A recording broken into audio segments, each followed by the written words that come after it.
Hello, welcome back. Hello. Hey, extra faces here. Y'all, I have to tell you, I hope this goes well, because every now and then I can get so focused on the things that I want to do and that I will let nothing get in my way, because things have been getting in my way, that I can ignore every other thing in the world. And that thing right now in our house is groceries. I am a big breakfast person. I want all the breakfast every single day. This is not special occasion, but today I have coffee with protein powder in it. Hustle juice. It's a hope and a prayer. And this peanut butter packet. It's empty.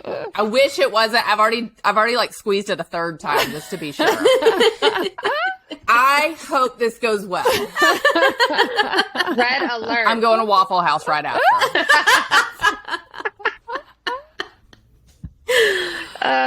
It'll be great. And Trisha, do you mind telling everybody, because this might be our first video episode. It might be. Maybe. We have been working on the video technologies, and we are, seeing if this can work for us. So it is possible that this will be the first episode that you can view on Spotify, video podcasts, and YouTube. So if you are hearing this, you can go look for it at Spotify Video and YouTube Book Fair Podcast. Cue the applause. So welcome, everybody. We are talking today about ideas, about reading for ideas. And we have a very special guest. So Elizabeth is going to introduce her for us.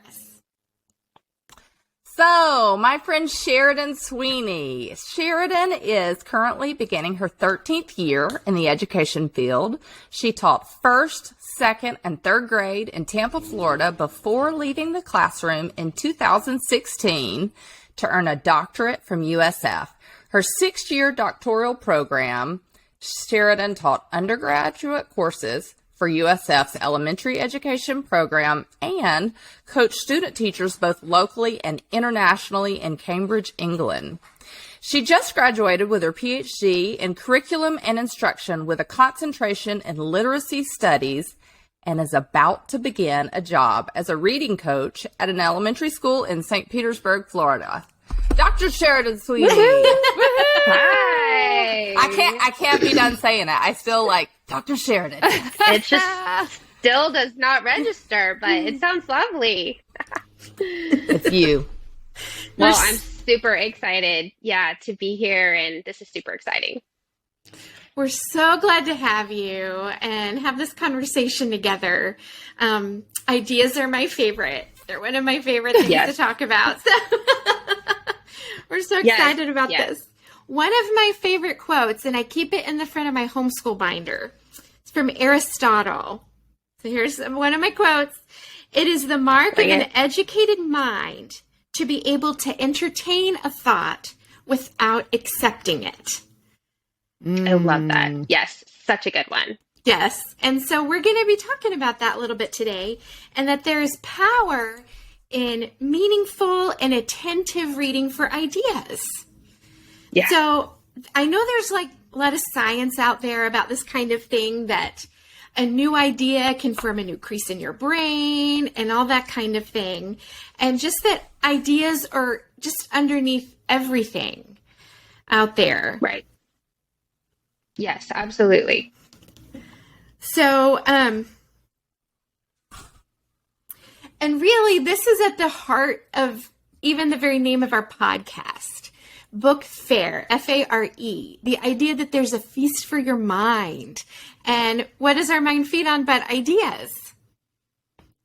And we've talked about it mostly in the context of story and narrative, but we're going to go a little bit broader with that today. So I'd like to know y'all's thoughts on just the power of ideas. I think it kind of comes to that pen is mightier than the sword idea, that when we think of something and we try to flesh out the world around us, we're not birthing a concept. We're trying to understand the concept. So our idea is not the new thing. Our understanding is the new thing.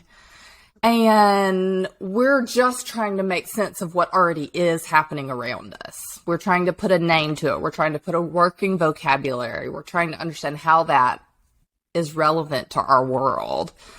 I think that's just learning how to be a human. I love that.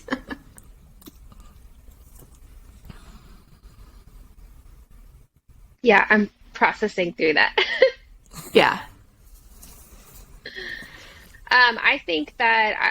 I think that when I think about ideas right now, something that comes to my mind is all of the opposing ideas that people are playing with, especially in online spaces.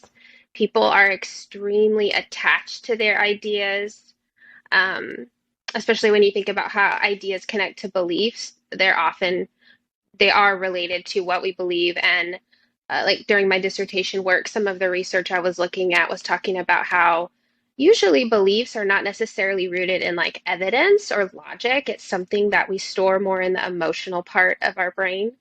And so that gets back to the Aristotle quote, and it's such an intentional activity to be able to set your emotions aside. Because when I think about when I started reading both sides of issues, I remember becoming aware of almost like a fear I had to encounter or dig down into the ideas that I really cherished. And then I had to ask myself, okay, why am I feeling afraid of this? And I feel like this is not really attributed to any one person, but just the idea that good ideas, and we should always be seeking after what is true also, and truth can stand up to scrutiny. And so I think that it's so important to develop that bravery to start wading into what are the things people are talking about right now? What are the big ideas swimming in culture? And then be able to understand on both sides, there's ways that people have gotten to their conclusions. And so how is it that they got to those conclusions? Because you really cannot have a good conversation until you really understand both sides of an issue. That, I just love so many things about what you just said. But I want to take a step back because as we were planning for this podcast, and we were so excited to have you, I haven't with my voice said how excited I am that you're here. We were talking about that your education is in children's literacy. But Right. There are things you do in your life specifically around this idea of helping people understand, as you put it, the ideas that our culture is swimming in. So tell us a little bit about that. Yeah, so I was explaining to Amanda a little bit earlier how when I first started grad school, there were some ideas floating around academia that sounded really appealing, and on the face of it seemed to line up with a lot of my goals and the things that I was chasing after as an academic. But I'm very close to my uncle. Shout out to my uncle Tony, who I have lots of intellectual conversations with. And one day he caught me when I was in like my second year of grad school. And he was asking me some questions about some things he had seen me post on Facebook. And he was probing into my thinking. And he was helping me see that some of the ideas I had really gotten on board with were oversimplifying some really complex issues.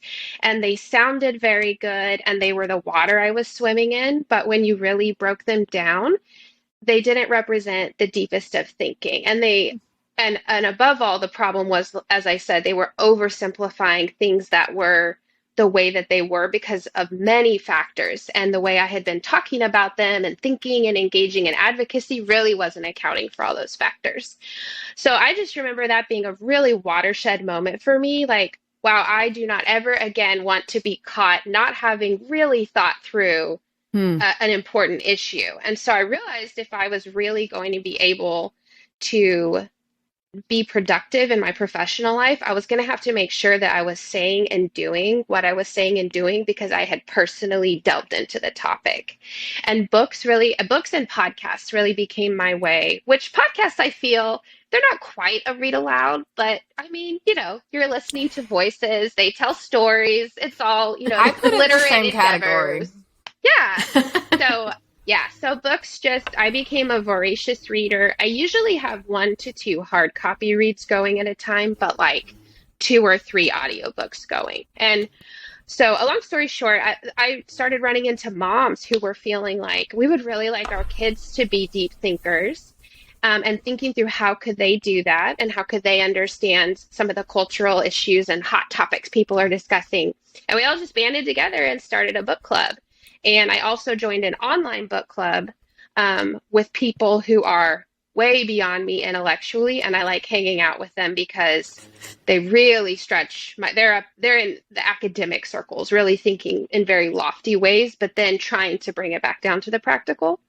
So I love the very different demographics that I was able to hang out with, that I still do, and that's just been a way that I think it normalizes just feeling kind of muddy right now, and that everybody's thinking through a lot of things, and that books are an amazing tool where for a set price you have access to the amazing intellectual understandings and experiences of, a limitless number of incredible individuals in the world. And I would like to be a better thinker, so I want to be around good thinkers, and books are a way that I can do that. I love that. Love that.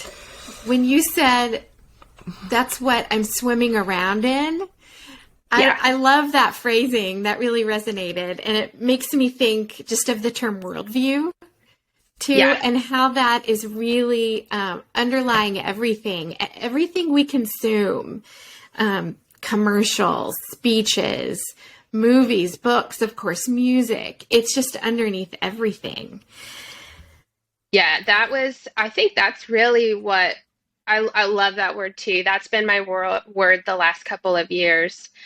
And I think that was kind of the watershed moment several years back when my uncle caught me, was like, oh, there's a very specific agenda that was under some of what I had hopped on with. And that's fine, but it didn't match what I was trying to do in education. And so that was the first time I had kind of heard that word and realized, wow, everything truly is coming from a certain orientation, and it's important to be able to put words to that and language and spot that, and and not be sort of like a passive consumer, but really keeping your eyes out to spot. And I thought of that also as just learning to speak multiple languages. So if I can understand this worldview, I can talk to people who really come from that worldview. But if I can also articulate my worldview or these other worldviews, then I'm bilingual, multilingual in that sense. And so books can help me become culturally multilingual, to be able to hold conversations with people who might not be coming from my worldview, but together maybe we can get somewhere more productive. We can learn from each other. We can change ideas that need to be changed. We talk a lot about reading widely on this podcast. Yeah. I mean, that's like Amanda's very specific goal, but I think in all of our ways, we like to dip into that idea. But I always notice and combat in myself the reaction to when I hear something to want to read something that supports my point. Yes. And not that there is anything wrong with doing that too. Yeah. But if that's all we're doing, it's really pointless. We're not growing. We're not being challenged. We might be becoming dumber. I mean, truly. The echo chamber. Yeah, right, it is an echo chamber. And I don't think echo chambers are limited to any one belief system or population at all. No. I think it's something that, with the growth of social media and just the interwebs, it is something that every one of us as information consumers need to be aware of. And so I've kind of been thinking more and more about how do we do that and how do we teach our children to okay, so that is wonderful. You agreed with that. What would the other side be? What Because I remember being suddenly aha about one particular argument when I realized that they didn't believe that because they were a bad person. Because I guess that's what I had thought for a long time about this particular issue, is that, like, well, if you're a bad person, you believe that. And that's not true about anything. It's not true. People believe things because they believe it will better the world. So if I can begin to try to understand their view or stand on their side of the room a minute and look at this idea, I can only grow. Yeah, I heard Jordan Peterson say one time, and I did this while I was writing my dissertation, that you kind of have to become two people in your mind. And the first person is you and what you believe and what you're arguing, but the other is your critic. And that was a really interesting process. I try to do that now just as a thinker, but like when I was writing my dissertation, every so often after I'd write a chunk and make an argument and then try to show my evidence, I would just see if I could rip it apart and think, how are my professors going to come at me with this? What are some areas of weakness? And that is the best way to improve and strengthen your own thinking. If your thinking is true and worthy, then it can only be bolstered by digging in on your research. But if you're also being a critic to your own thinking, you're going to find your areas of weakness. And maybe those can be strengthened, but maybe you need to change your mind. And again, when I was discovering that I was kind of afraid to change my mind about things, it was a very important process of self-reflection. Why am I afraid to change my mind? Everyone should, at some point about something, be changing their mind. If you haven't changed your mind in a while, you haven't thought in a while, I think is safe to say. Yeah, exactly. And that's also, it's interesting. Like online, I'll see people say in different private groups that I'm in, someone said this to me, like about a particular issue. What is a good response? Or what could I say back? And I always think that's really interesting because it's kind of like they've foregone the thought that maybe they need to sit with that argument from that person for a second or think it through. They're just thinking, what would be, what's like a pre-prepared thing I can dish back out? You know, what could I say? And Tell me the response. Right. And I'm always thinking, well, that seems like the primary concern is just having something to say back or maintaining like a right position in the conversation, when the best kind of thinking and the best kind of conversations involve taking in what people think and then really processing it through and seeing if there's merit to it, and maybe sometimes keeping a piece of it while setting aside the rest of it if it's not true or helpful. So yeah, I see that going around a lot on social media, and I always want to jump in and say, like, well, did you sit with their comment? Did you think it through? You're going to battle, not to community. Like, exactly. Yeah. Right. Yeah. That's a good one. I'm writing that down, Elizabeth. Another Elizabethism.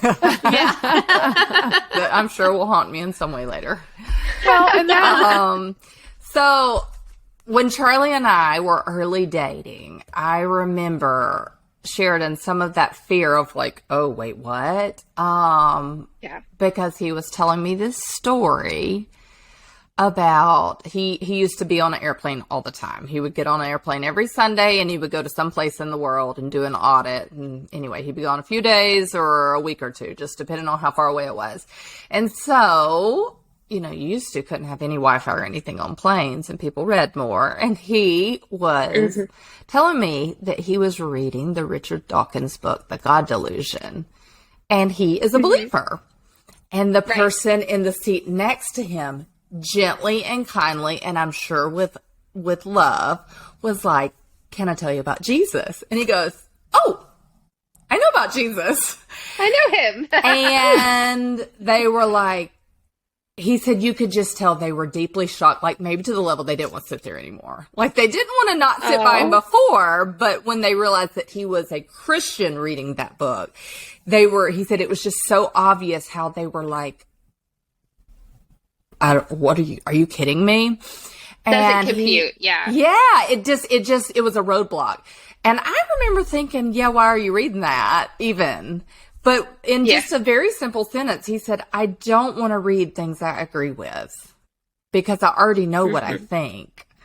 I want to know what I'm not thinking about that I might need to. Exactly. And if I believe in God for good reasons, I will continue to believe in God. And this, he said, Elizabeth, this is how I approach anything. Like, I don't want to read things I agree with. I don't want to follow people I agree with. I already know about that. And I remember that's the first time when I was like, you know what? I really like this guy. Because it was a new thing that I had learned about somebody I thought I already knew. But like, that was a much more. And it was also something that I thought, that scared me for a second, but also I want to be that. I really liked that. And I just feel like to picture that poor uncomfortable person beside him. That's a great story. Yeah. I think that is half the battle of buying the book in the first place that you don't agree with, is just getting comfortable with not knowing. Real thinking can be exhausting, and we live so much of our life in familiar spaces and with familiar people. And for the most part, we are crossing paths with people, generally speaking, who, like, there's a tendency in human nature to gravitate in community to people that we vibe with, or we share common interests with. Yeah. So I think that books in and of themselves are a tool to help us break outside of what we our echo chambers, but then the people that can go along with those books too, not just the author that wrote them, but inviting people in our lives to open those books up with us and then discover, even though we think a lot alike about a lot of things, we're not identical. And what piece of the pie can other people add to my thinking? And just totally normalizing that feeling of, I don't know if I can tell you what I think about this yet, but I'm on a journey, and that's okay to be in that sticky spot. And if you never get comfortable with being in that middle sticky, I'm not sure, then I don't know if you can ever truly start to really think for yourself. And so I think that's a really big place to focus with our kids too. That's a great point. We're not talking about your mind being so open that everything falls out and nothing stays in. Right. But just that this is a process. Yes, I love that you said that, because that's another kind of trend that I see in education circles and working with kids is, I know it's very trendy anyway. For some decades now, the idea of truth is relative. That's a whole different topic. But sort of the idea that just all of these ideas are equal, and almost like an overcorrection, just to be living on the end of the continuum that says, I don't know, and I'm okay with that. But, to be able to advocate for things that you believe in and to chase after, the goals, you have to eventually land somewhere on the things that you think. And of course, not everything, and some things it's just okay to not know. But I do kind of see a shift, especially in academic circles, where it's sort of just totally acceptable to just, well, we might not ever know that, and just kind of live there. And you don't want to overcorrect to that either, I don't think, because that's also not helpful to other people or to children. Some kind of, and even if your thinking changes after a while, even if this is what you thought, but then it changes, like we already talked about, being able to land on something and have some defined boundaries is important, because otherwise you're just swimming along and susceptible to whatever. And there's some really bad ideas out there. Yeah. And that matters. Yeah. And it's really helpful. It's been really helpful for me to, when I'm reading fiction or nonfiction that has these strong ideas in them, to read with a mentor or a community or something like that. That has been so helpful. I just did, as I've said on, listeners of the podcast know, earlier this year I did a deep dive into Marxism. And I'm so glad I did. It was really wonderful. And I did that with a group. And I'm so glad. It really helps you work through things. Yeah. Yeah. And I think that when you start to do that, and you're especially using books as primary first sources to really look at ideas with the support of a community, you can avoid straw men, of your opponent, or constructing an oversimplified, distorted, unfair version of what your critics or opponents are saying.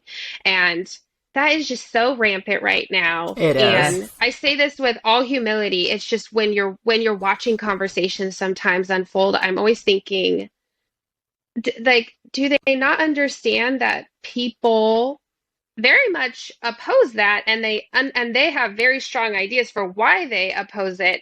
And if you're just guns a-blazing, going out with these distortions of their ideas, they will never engage you in productive conversation. And at that point, I do think that that's where, for so many people, without thinking, and I've been this person too, and I think we all fall into it sometimes, you really are just about the battle or trying to be right, because no rational person thinks that when you're distorting and presenting extremes of other people's thoughts, that they're going to engage back in a productive way. So books are a huge tool for really understanding, why do these people think what they think? And a lot of times you figure out that there is something you can take from that, but you're better set up to respond to what they think also. So.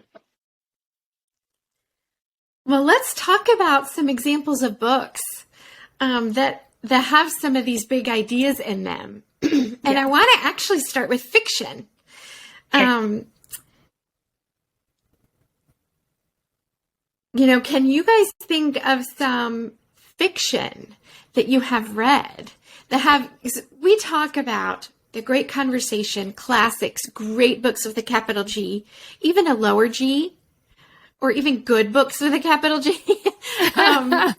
They are, because they talk about deep and fundamental things about what it means to be human. Mm-hmm. And you're taking part in that conversation when you're reading it, and you are aware of these ideas, and you're taking them into your mind, turning them over, looking at them at every angle, and you're making decisions about those ideas. So that's what we mean about the great conversation. You can talk with Aristotle and Homer and G.K. Chesterton, my man, who I've not talked about much on this podcast, but he's my favorite. And, you're part of that. And it's very uniting. It's a uniting thing. And that's part of what we're wanting to pursue on this episode also, is that there's power in these ideas, but it also can be very uniting. So one of the first books that came to my mind, and I have mentioned this before in a previous podcast, but in terms of fiction, is Frankenstein. And it is a great book. It's been considered a classic for a long time. It's very well written. I'm so glad I read it. It was very compelling. But a lot of the ideas in it, the role of God and the role of man, are very different than what I think. And those ideas kind of rolled over me in waves, and it was very powerful. And I kind of felt icky. And I was like, wow, I don't think I would give this to like my 13-year-old without any direction, because again, ideas are very powerful. But it's an important book, and I'm glad I read it, and that I had a mentor. And I just read this a year or two ago, so in my 40s, that I had a mentor to read this with, because I'm fairly new to reading these great books. So if you're younger, or if you're newer to chewing on these really meaty, weighty books, I've just been so grateful to have that guidance. So anyway, Frankenstein. And then also Persuasion, Jane Austen. Mm-hmm. Love it. Really powerful ideas. Really powerful. Everybody needs truth and grace. That just rolls over me in waves when I read that. And it's so powerful. So anyway, those are two books that came to my mind. Have you guys thought of any other fiction books that you've had that powerful experience connecting to the ideas in it? Well, almost accidentally, I read Atlas Shrugged and The Four Winds back to back, or close to back to back, maybe actually back to back, within at least a few months of each other. And I felt like both of them had a nice contrast to this capitalism, Marxism conversation, and each showed a very black and white of one side, and I enjoyed being able to let those sit together. so that it wasn't like, well, this is 100% true, and also this is 100% true. I mean, Atlas Shrugged is a story of capitalism's glory and it, falling apart when no one else saw it. And then The Four Winds was a story of a lady who was being failed by capitalism. And so I liked, and I did feel uncomfortable at some parts here in The Four Winds because I had never considered why someone would think it was a good idea. And I needed to know that a large portion of the world doesn't think this is an idea that's worth listening to for no reason. Like, I needed to be able to say, like, well, look, this is how she might come to that. Now, I can follow the path then from there and decide, do I think it's a good idea? Do I think it holds up? But to first be able to emotionally connect to why someone might say, I don't know, I'm looking over here, guys, was really important for me. To then be able to continue to think, now what do I think? Mm-hmm. I realize I have not been the biggest fiction reader in my life. When I was young, I read exclusively nonfiction in high school and early college. And then briefly in my 20s, I went through a fantasy phase. I was only reading fantasy. But then in grad school, all back to nonfiction, informational philosophy, because I needed that. So I was realizing that the fiction I've read is like all children's literature.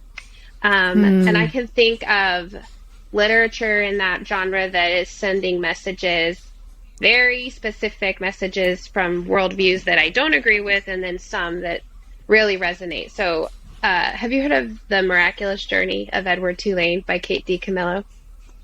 Yeah.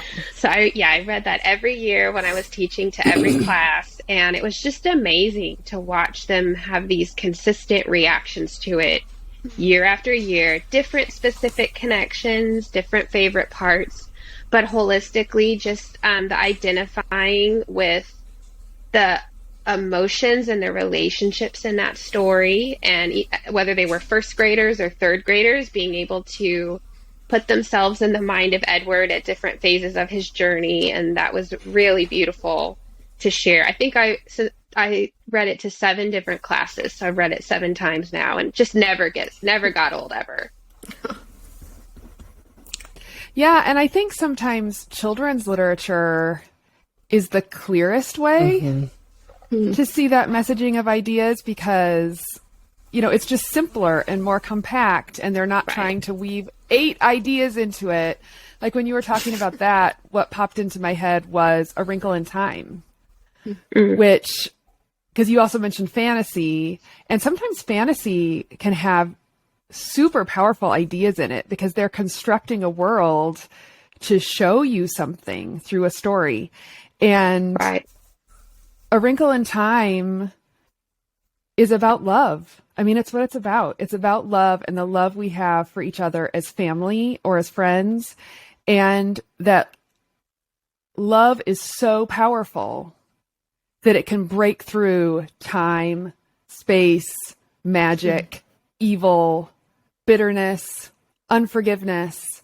That's how powerful love is. But it's saying that in a story so that you get caught up in the story and you see all of that, but it's so easy and beautiful to step back and say, this is the idea. And do I agree with this idea? And that's also a really big question. Do I really believe that love can break through all of those kind of things? And, I ask myself that question when we're talking about all of the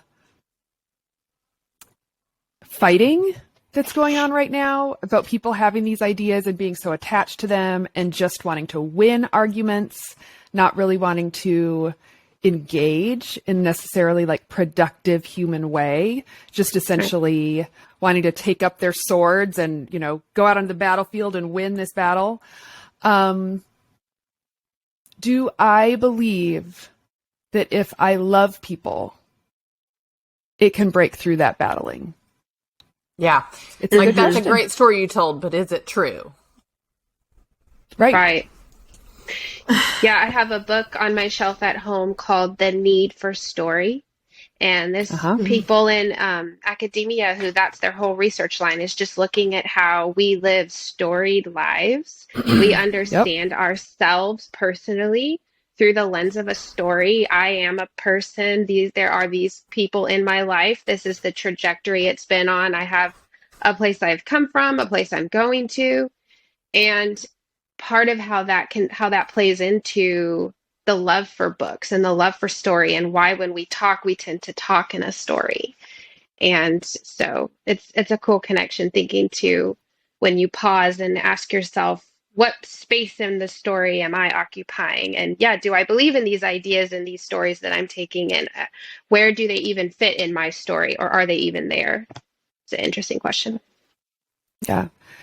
So the next question that comes up in my mind, Sheridan, is I loved what you said. Well, I've loved everything you've said pretty much, so we could just say that.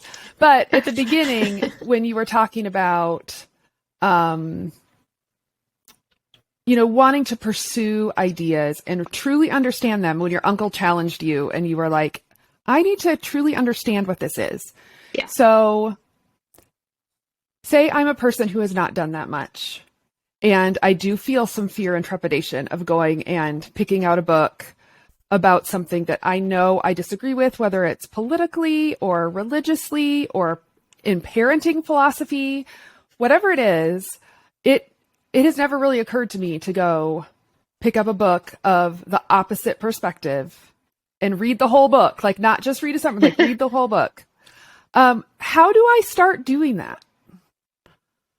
So the first thing I would say is don't do it alone. That's a strong theme through this whole conversation we've been having. So even if you are just finding one person in your life that, even if they can't do a book club with you, but you can talk together about ideas, think about who that might be for you and do it with them. And if you don't have anyone in your own life, the online space can be a really wonderful resource. So I would say also start small. Type in keywords on Amazon and look at the recommended books on different topics, and see, as you're looking at those different recommended books, what books keep reappearing, because those are probably kind of the primary books on that topic right now. And read the summary, and the summary will let you know if you're probably going to be vibing with it or if it might challenge your thinking. And I think once you actually have a book in your hands and you've settled on one that you think will push your thinking, just read small chunks at a time and figure out the way that works for you. It might be an audiobook. I've consumed most of my literature in the last 4 years through audiobooks, because it was either that or it's going to have to wait till I graduate, because I was doing so much other reading. Oh, hey, girls. So one of our big things, Sheridan, this is a sidetrack, but one of our big things is audiobooks count. Yes, exactly. But I just want to say, because there are a couple people, I've even had a couple people comment to me like, I'm not sure that's real. And I've, stated things and stated research, but now we have a doctor in literacy. So I'm going to ask you, Sheridan, for the record, do audiobooks count? Absolutely. Absolutely. Yes. Woo, woo. So, yeah. And I mean, books are made to be read hard copy, to be listened to. We don't tell kids when we're doing a read aloud with them and they get done, we don't say, you've never read that book. They've read the book. We just read it to them. So we need to transfer this to our adult lives. And, I have friends in my book club who just can't do an audiobook. I get that. That's totally cool. But for me, I flew through so many titles that way. So I think, just getting back to your question, doing it with people, which might mean you're leading the way just by asking the question if they want to. Use different online book platforms to find out sort of what are the big names in this topic right now. And it doesn't take too long of exploring books to figure out who the key players are in these chats right now. Who are the key authors? Who are the key keynote speakers? And just don't push yourself to have to go too fast or, to come to a new conclusion or assume that you're wrong or that you're totally going to change. Just take it as it comes. Those are the things that definitely really helped me. But the ability, I have a thread on my phone with my uncle and a friend of ours, and it's been there for 4 years, and we have been talking about ideas for 4 years. We just throw things in there. It could be a book quote, it could be a podcast episode.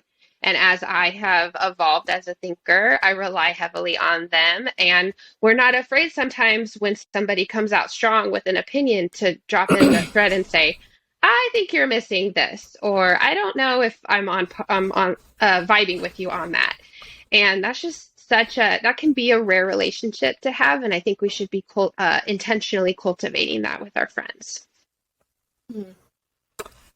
Yeah, I do think that safe place to hash it out verbally, explore it verbally might be a better way to say it, is so important as a next step from books and ideas of like, I've explored it this way. Now I need to face with somebody. I have a dear friend that I've known for a long time that we disagree, honestly, on almost everything. Politically, we disagree with the list of things must just be long. But I enjoy her perspective so much. I guess I won't say if she enjoys mine or not. We keep talking, so I don't know, maybe, but I enjoy her perspective so much because she's not doing battle. She will say, well, I think this, and I feel like this is being missed. And, during the pandemic, we sat outside in a park for 4 hours one day while our kids played, and we did not debate, but discussed so many opposing ideas that I will forever be grateful for that conversation and many more that we've had. And her on online space, I'll think, I don't know that I agree with that. But I love thinking about why she came to that and hearing why she came to that and considering that. So, yeah, that trusted person that you go through it with may not be one that agrees with you even. But, like, I can hear something in a book and it might be more compelling than after I start talking about it. Then I start to go, I don't know. Even if someone does agree with it. Mm-hmm. Now, also, if someone does not agree with it, that conversation might bring me around to, it's just something about that, like, movement and energy of the conversation about it, where I start to then take hold of what I want to take hold of, or what I'm going to take hold of, I guess. So, yeah, I think that we should start really celebrating and lifting up the messiness of thinking and the nobility of changing your mind, where in places where traditionally as a society we've really prioritized being right or being the authority on this topic. There's nothing wrong with that, obviously, with knowing your stuff and being an expert. Obviously, that's what a PhD program, you're in pursuit of that, right? But the people that I respect the most, that have had the most impact on me, whether they're authors or personal friends, are people who've had the courage after really thinking about something to say, I changed my mind about that. And when they change their mind about it, not because the trendy tides of culture shifted, but because they really thought about it, or not because it's what became the most convenient thing to think, but because they really thought about it. And that's really the kind of thinker that I endeavor to be, as a like A-type recovering perfectionist as an elementary school, all the way through college. Like, you know, when I missed like 1% from a 4.0, sobbing my eyes out, I was just, it was that was paralyzing. And so I feel like books have also been part of my story of coming out of a paradigm where perfectionism, there was nothing wrong with that, and this is what I'm striving for. That was the ultimate great in my mind, was just doing things so well all the time. And through grad school and important people in my life, I've been able to shift to thinking, okay, actually, the finest thinkers of our time are people who are willing to be wrong sometimes. That's a risk of thinking. And when you're thinking and you're unsure, sometimes you're going to be wrong. and that's okay. And those are the people who I have a lot of respect for, and that's what I'm trying to do in my friend circles. And also, as a parent one day, hopefully that is what I can accomplish with my own children. Yeah. I have another thought on this. Oh, sorry. I don't know where this Yeah, fits. no, go ahead. Well, go for it. I don't know if you all have heard of the book, The Coddling of the American Mind. It's up on my list. I might totally be jumping. It's on my TBR. Okay. I have one client that's like, if you haven't read good. this by the next time I'm here, I don't know what we're going to do with you. 10 stars. Yep. My book club, I went through it on my own and then with my book club. And one of the most important ideas that I took from that book is our tendency right now in culture to talk about words and ideas like they are dangerous. And so the authors in that book, Jonathan Haidt and Greg Lukianoff, talk about how we need to shift our language away from ideas of danger and harm and kids or ourselves needing protection, and shift it to making sure that when we're talking about harm, we're actually talking about physical, bodily harm, things that actually bring violence or can do the body harm, because ideas are not a danger or a threat. You can take an idea in and then evaluate it, and it can leave your mind and you're not harmed. But that as long as we keep talking together as a society about ideas and words and things like that being harmful and kids or adults needing protection from that's just making it more and more difficult for our polarized opposing sides to engage with one another. And this is all over. I'm in a Christian, there's a Christian circle that I run in where I recently saw something going on about giving our kids the gift of protection from ideas. And I thought, I don't think that's the way we want to go, and these are very critical thinkers. It's just sort of something that is a very popular thing to say right now. And I think people kind of know what people mean when they say it. But I think we really need to be very precise in our language and talk about helping kids evaluate ideas, be discriminating in what they like take in an idea and then be able to discriminate. Oh, this is, yes, I think this is true. This is not. Be critical thinkers. But I think that harm, danger, protection language is not, I think it's doing us a disservice. Well, because here's why. You follow that trail and you have your ideas are dangerous, your ideas are dangerous, and whoever ultimately wins burns the other one's books, and we're in Nazi Germany. Right. Because, it was harmful, so we have to do away. Right. And if you're just a danger, I can make you subhuman. Like you're just, and I'm not going to read anything you put out. I'm not going to sit with your ideas. You represent a threat. That's really the word I was reaching for, treating ideas like they are a threat. Absolutely, ideas can produce undesirable outcomes. They can threaten well-being, but words and language in and of itself is not threatening my physical being. And we need to get back to more, like I said, more precise language with that. You said one of the authors' names for The Coddling of the American Mind is Jonathan Haidt. Mm-hmm. I don't know if that's how you pronounce it, but here's another book of his.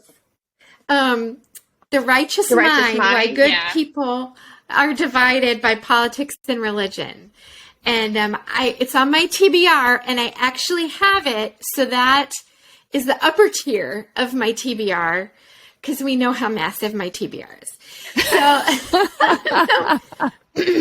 and so I haven't read it yet, but I have it because it's been recommended to me by several really trusted sources. So I'm looking forward to that. And I think Ben has started the audiobook. I'm not sure, but I think I've heard him talk about this book on another podcast. It was really interesting. This one or a Righteous different Mind. I got to see if this is in fact it. I think it is. That is one. I started that on audiobook, and it's actually one of the very few books I realized I cannot really comprehend on audiobook. It is thick with research and tracing, like thought fathers in cognitive psychology and stuff. And I was giving all of my attention, even if I just sat with it and listened, I'll be curious to see how you like it. I realize I need to go get this hard copy and dig into it. But it's been highly recommended to me by very good friends also. So, and he has a third book coming out that sounds really great too. Jonathan Haidt does. It's called Babel, I think, and about like the role of social media in making us unable to think and talk together and reason and move in a productive society or direction as a society, but also with recommended suggestions, I think, for getting past that. Well, I was going to say that The Righteous Mind, I know, is on Hoopla. I've started on Hoopla. I was going to listen to it, but maybe that's not the best place to listen to audio. Maybe it's not the best one for audio, but it's a thick one for sure. Yeah. I have a couple others to recommend. If we're talking about recommendations for books about reading for ideas or books about ideas or books about thinking, that kind of genre. This is one of the books I read with my group for Marxism. I'm sure these are all backwards, but I still want to hold them up because I just like holding them. This is That Hideous Strength, a deeper look at how the West was lost by Melvin Tinker. It's fantastic. It traces threads of thinking through time, as does this one, Carl Trueman's The Rise and Fall of the Modern Self. I'm reading that right now. Are you? Yeah. I've started it. Ben has read it, and he has a new one out that's shorter and is still basically about the same things. The subtitle? Little extra title. Yeah, subtitle. Extra title. Cultural Amnesia, Expressive Individualism, and the Road to Sexual Revolution. So it's really, really good so far. And I know you've had one that you always start your book clubs out with, Sheridan. Say it again? Or that you have a book that you started your book club out with. We went through the Mama Bear Apologetics books. Those were a great flyover. I wish I had my copy to fill it out. Yeah. Those books, I would say, give you just enough information about something to be able to say, oh, when you hear a label dropped or something, you say, oh, I've heard of that. But definitely then intended for you to continue on digging in, doing your own. Yeah. And I would say my only caution with those books is just knowing that if all you do is read the chapter and then you try to go out and debate someone, you will be constructing a straw man accidentally, probably, because you'll know just enough to try to hold a conversation. So they're amazing jumping off points. And what the moms in my book club and we've talked a lot about kind of picking your passion or something that just really speaks to you. Don't feel like, and anybody can do this, but there's 12 or whatever topics discussed here, and now I got to go read about all of these and become an expert and deep dive. Like there's 2 or 3 of those topics in that book that are really close to my heart for various reasons that I've just dug so deeply into. And those are different than my friend's heart passions. She's digging into 2 or 3 different ones. And so I do think that part of our instant age is feeling like something happens and now you have a job to be responding instantly or, holding a position. Weigh in a hot take online or something. And that's another place we need a bit of a shift, that the well thought out word is very important and goes a long way in changing ideas over hot takes and feeling like we have to be able to hold a position on everything and do it right now. I did feel like when I read this book that it was good, but if this is the only book you read, you would just be part of the problem. This is only like, now what should you think about? Now what should you look at? What questions do you have? I feel like I have heard some people throwing this book around like the end all, and I'm like, well, that shouldn't be the end of the story, and I actually don't agree with what you're saying right now, and I love that book. But that's always the consideration. And the funny thing is, and the authors of that book are advocating in the book for you this to be your starting point, and for continual critical thinking is their big message. And I also love their advocacy for, learning to take a piece of something. There might be something good here we can keep and then set the rest aside. Like, they're teaching all kinds of thought techniques. They're not claiming that their group is going to get you set up, to be the end all be all on this topic. So yeah, it's to be used with wisdom. One small example that I liked from this book that if you haven't read it, maybe it will sell you on it, because I feel like the title of it could be a turnoff for many people too. There was one way that they dealt with, as parents, what are you going to let your kids watch? And they really, if I'm remembering, it's been a while since I read it, but spoke against arbitrary, we don't watch in PG-13 or we don't watch R. What idea is this? Is what she wants to consider. Because you might watch this movie that's an R, but never this other one. And if we teach your children that, then we've not taught them how to follow a rule, but we've taught them how to discern their own mind and what should be allowed in and out. And I just thought, well, that's a great one. Yeah, I loved that one. Go ahead, Amanda. I would say it's like the best primer. It's like the gateway drug into thinking about ideas. Yeah, it's like it's your marijuana. It's your pot. And I definitely recommend it.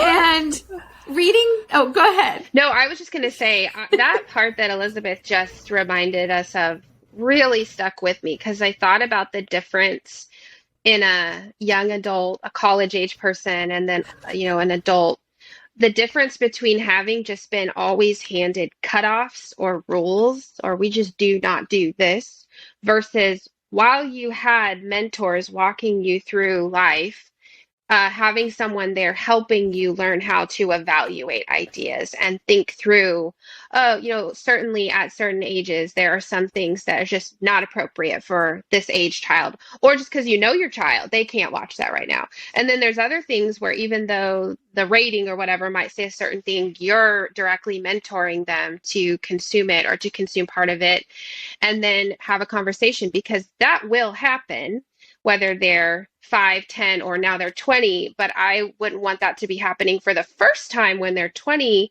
and they're swimming in it and it's the water that they're, every day. Yeah. When I didn't get a chance to help them learn how to be a critical thinker. And it's obviously not just media. Books, again, are a great opportunity. Like, let's spot the good ideas in this book, and then let's think about maybe where do we disagree with this author, but also why do we? Mm-hmm. Yeah. So I just wanted to jump in and say that, because we talked a little bit earlier about how it can be uncomfortable to dive into things that we don't agree with, and that can be difficult, and that is true. And when we were talking about social media, what we're saying is not you ought to let yourself be barraged by things that make you uncomfortable and you disagree with and that go against your beliefs or your worldview all the time. Right. So, like, for me, when I have pretty much pared down my Facebook to, like, friends who show me pictures of their children and their dogs. Like, that's what I want to see on Facebook. Yeah. I don't want to be barraged by political opinions on any side. That's not what I want. It makes me uncomfortable on every side because of what you're saying about it just being these snippy, like trying to soundbite highly oversimplification, complex issues, and obvious oversimplification, weaponizing. I don't like any of that. So what I'm saying is, it is okay for you to have spaces in your life that you don't let that stuff in. You don't have to confront new ideas or, things you disagree with. You don't have to confront it everywhere. It's okay to say, this is how I'm going to take this step. Like you were saying, Sheridan. Yeah, to take one purposeful step. I'm going to find a friend and read this book, or I'm going to join another book club that has some people in it that don't agree with all of my worldviews. You know, pick some spaces where you can start being exposed to that. But in no way are we saying, like, you're not a good open-minded person if you don't want to be barraged by that 24/7. No, and I think that, right, I think that is a really important caveat and just comment that you weigh in with, because I have definitely had seasons where I've realized I need to take a step back because there's so much happening that we have more access to than ever in history all at one time. My brain is going around the clock, and I have noticed like my anxiety levels take a hit from that. And that was my cue, like, oops, for me as a Christian, I need to get, first of all, back into my Bible and get centered again. But also I need to set this topic aside and just pursue this one. And maybe I'll listen to 30 minutes a day instead of 2 or 3 hours. It can be a very taxing endeavor for sure. So I think that is really important, and keep an eye on yourself as you engage different ideas, because it can be for sure exhausting. Well, and if you're exhausted and full of anxiety, you're not considering the idea. So you're not even doing what you're setting out to do. Mm-hmm. So. Right. You have to do it from a place of rest for sure. Mm. So as we head towards wrapping up this conversation, you guys can think about any final thoughts you want to throw out, or any other book recommendations that you haven't had a chance to say.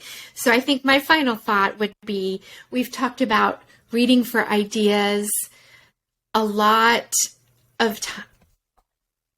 We've talked about reading for ideas a lot of times for the purpose of talking to others and understanding where others are coming from. And something that I have noticed in myself is sometimes I read for ideas and read these books about ideas and realize, oh, that idea has had a root in my mind and I didn't even realize that. Yeah. So it's helping me be more self-aware of what I'm thinking and where that is coming from. That's been really helpful. So Elizabeth, do you have any final thoughts you want to share? Well, I did come across this quote that I think I said during our sci-fi episode that I decided I wanted to read Ender's Game, and that's actually next up. And the reason why is that episode, and then also Charlie just watching it, which that's one of Ian Trenton's books, like favorite. I was doing something else, like cleaning up the room, and I heard this quote, and it stopped me in my tracks. And I turned around and I was like, "That's in the book. Oh, I will read that book. I can see that book newly now." And it makes so much sense for this conversation, even though I haven't fully had that journey yet. But it said, "In the moment when I truly understand my enemy, understand him well enough to defeat him, then in that moment I also love him. I think it's impossible to really understand somebody, what they want, what they believe, and not love them the way they love themselves." And I think if we can bring that into our conversations and understandings of positions, then we're community and not battle. And that's a book about battle. But I think that's how I want to be approaching ideas I'm not sure about. I want to really understand them so that I can love the haver of that idea, because they're a person like me. Yes. Great. And Sherridon, it's been so great to have you on. It's been really wonderful. And do you have any final thoughts that you would like to share? Yeah, I think just on the topic of being a reader, don't let anyone tell you what it is or isn't to be a reader. And so if it's audiobook for you or hard copy, if you read what you can but you lose interest and then you set it aside and pick a new one, it's okay if you don't finish it. Just read how it's benefiting you, and just expect the inundation of ideas to be overwhelming. Like, even if it's just one book and you're not reading all the things, it is overwhelming sometimes to get into new ideas. And if you're confused, that doesn't mean you're not smart enough to do this work of thinking.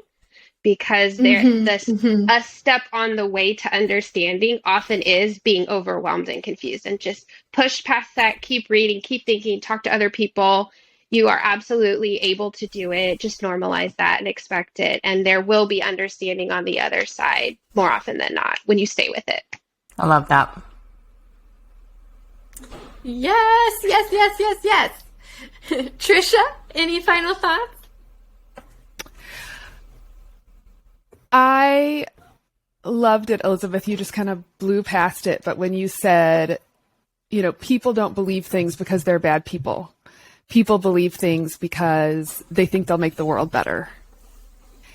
Trisha, do you mind repeating that? I'm sorry to interrupt you. You cut out and I missed, I haven't heard anything yet, and I would love to know what you said, because I'm sure it's wonderful. So, Elizabeth, I want to reference, a while back, you sort of blew past it, but you said, people don't believe things because they're bad people. They believe things because they think they're going to make the world better. Yeah. And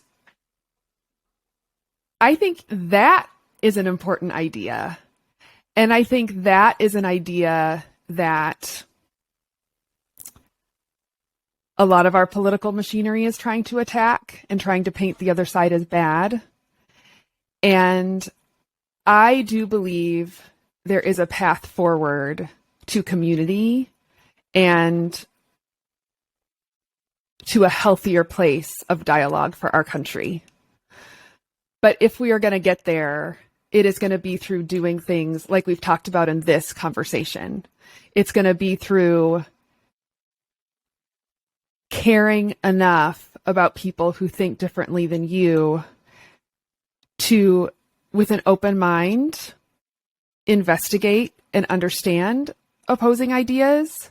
But as we've talked about today, it's not even just about caring about them enough. It's about caring about yourself enough and trusting that truth and light are not in danger, and that I am only going to improve my life and my mind and what I can do in the world by understanding things more deeply. And that includes understanding, quote, the other side. So that's my takeaway from today. Well said. Is this our best conversation ever? So enjoy. I could talk to you for hours. This is so enjoyable. Same. This was really wonderful, and I am so thankful for our conversation here today, and also for our community, for our book fair community and our Facebook group, as I really feel like it's a place to pursue truth, goodness, and beauty together. And this conversation is just another dimension to that. Yeah. And I hope that you guys have found this uplifting and encouraging. And I would love to know, listeners, what are some books about ideas that you recommend? Mm-hmm. And we don't want a huge political or theological or parenting styles or oils versus whatever discussions, but about the pursuit of ideas. I would love to know book recommendations you have about that. Also, do you have some experiences with reading fiction where the big ideas in it just really struck you and you really connected with it? And do you have an experience with reading books that you disagree with? Like Charlie on the Plane or something like that. I would love to hear about it. So thank you for listening and being part of our book fair family. I'm just so grateful for it, and that we're moving into season 2. It's just so thrilling. So hope you all have a wonderful day. And Absolutely. I'll throw it to Trisha to close out. Thank you so much. Thank you again, Sherridon, for being here. My pleasure. And until next time, I'm Elizabeth. Trisha. I'm Amanda. And happy reading.